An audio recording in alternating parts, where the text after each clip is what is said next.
ತಗೊಳ್ಳೋದಷ್ಟೇ, ಕಳ್ತನ ಮಾಡೋದು ನಾವು ಇರ್ಬೋದು. ಅಣ್ತಮ್ಮ ವಿಡಿಯೋ ನೋಡ್ತಿರೋರ್ಗೆ ನಮಸ್ಕಾರ, ಶೇರ್ ಮಾಡೋರ್ಗೆ ಡಬಲ್ ನಮಸ್ಕಾರ. ಇವತ್ ಬೆಳಿಗ್ಗೆ ಎದ್ದೊಳಿದ್ ಲೇಟ್ ಆಯ್ತು, ಅದಕ್ಕೆ ಬೇಗ ಎದ್ದೊಳಿ ರೆಡಿಯಾಗಿ ಟಿಫನ್ ಮಾಡ್ದೆ ಅಣ್ತಮ್ಮ. ಟಿಫನ್ ಮಾಡಿ ಶೂಸ್ ಹಾಕೊಂಡೆ. ನಾನು ನಮ್ಮಪ್ಪ ಮಾತಾಡ್ಕೊಂಡ್ ಬರ್ತಾ ಇದ್ವಿ, ನಾಳೆ ಎಕ್ಸಾಮ್ ಫೀಸ್ ಕಟ್ಬೇಕಪ್ಪ ಅಂತ. ಅಷ್ಟೊತ್ತಿಗೆ ಬಸ್ ಸ್ಟ್ಯಾಂಡ್ ಬಂತು. ಬಸ್ ಹತ್ ಹೊರಗಡೆ ಬಂದೆ, ಅಷ್ಟೊತ್ ಫುಲ್ ರಶ್. ಇಲ್ಲಿ ನೋಡ್ರೆ ನಿಲ್ಲ ಕೂಡ ಜಾಗ ಇರಲಿಲ್ಲ, ಅದಕ್ಕೆ ನಾನು ನನ್ನ ಫ್ರೆಂಡ್ ಮೇಲೆ ಕುತ್ಕೊಂಡು ಹೋದೆ. ಇವನ್ ಬರೋದೇ ಅಪರೂಪ, ಮತ್ತೆ ಆಯ್ ಮಾಡ್ತಾವನೆ. ಈ ಫುಲ್ ರಶ್ ಅಲ್ಲಿ ನನ್ನ ಫ್ರೆಂಡ್ ಮೇಲೆ ಕುತ್ಕೊಂಡೋದ್ರೆ ಟ್ರೈನ್ ಬರಕ್ ಗೇಟ್ ಹಾಕಿದ್ರಿ ಇಲ್ಲಿ. ಆಮೇಲೆ ಕಾಲೇಜ್ ಹತ್ರ ಇಳ್ಕೊಂಡ್ವಿ.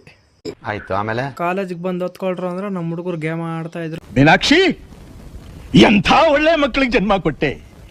ಒಂದೊಂದು ಮುತ್ತು ಕಡೆ ತಪಸ್ಸು ಮಾಡಿ ಪಡಿಬೇಕಿಂತ ಮಕ್ಕಳನ್ನ. ಇಲ್ಲಿ ನೋಡಿದ್ರೆ ಫಸ್ಟ್ ಪೀರಿಯಡ್ ಕನ್ನಡ ಎತ್ಕೊಂಡ್ರು ಸರ್. ನಮ್ಮ ಹುಡುಗ ಹೊಸ ಮೊಬೈಲ್ ತಗೊಂಡಿದ್ದ.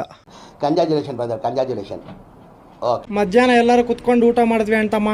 ಊಟ ಮಾಡ್ಕೊಂಡು ವರ್ಕ್ಶಾಪ್ ಹೋದ್ರೆ ಇವತ್ತೆಲ್ಲ ಫುಲ್ ಕೆಲಸ ಇತ್ತು ಅಣ್ತಮ್ಮ. Full bend ತೆಗೆದ್ಬಿಟ್ರು. ಆಮೇಲೆ ಸಾಯಂಕಾಲ ಕಾಲೇಜ್ ಬಿಟ್ರು. ಬಸ್ ಇಳಿದು ನಡ್ಕೊಂಡ್ ಬರ್ತಿದ್ರೆ ನಮ್ಮ ಅಪ್ಪ ಕಾಣಿಸಿದ್ರು.